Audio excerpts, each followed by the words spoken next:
শীতের রাতটা ছিল অস্বাভাবিকভাবে নীরব। কুয়াশায় ঢেকে থাকা গ্রামটার একমাত্র কাঁচা রাস্তায় হেঁটে যাচ্ছিল রাশেদ। চারদিকে শীতল হাওয়া, শুকনো পাতার মচমচ শব্দ, আর দূরে কোথাও শেয়ালের ডাক। সব মিলিয়ে বুকের ভেতর কেমন অজানা ভয় জমে উঠছিল।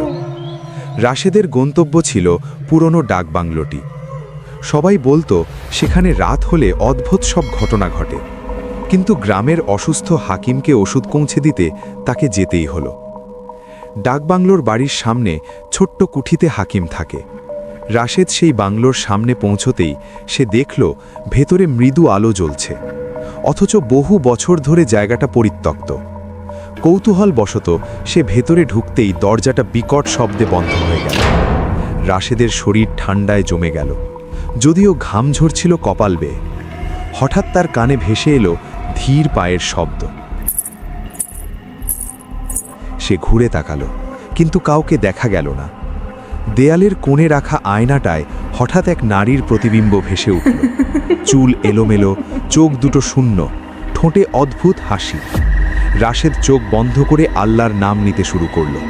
ঠিক তখনই বরফ ঠান্ডা এক হাত তার কাঁধে ছুঁয়ে গেল। কান ঘেঁষে ফিসফিস শব্দ, অনেক দিন পর মানুষের দেখা পেলাম। ভয়ে রাশেদের গলা শুকিয়ে গেল। সে দৌড়ে বেরোতে চাইলে দেখল দরজার সামনে দাঁড়িয়ে আছে সেই নারী, এবার ভয়ানক রূপে। হঠাৎ কুয়াশার মতো মিলিয়ে যেতে যেতে সে বলল, থেকে যাও আমার সাথে, আমি অনেক একা। পরদিন সকালে গ্রামের লোকজন ডাকবাংলোর সামনে রাশেদের ওষুধের ব্যাগটি পেল। রাশেদের আর কোনো খোঁজ পাওয়া গেল না।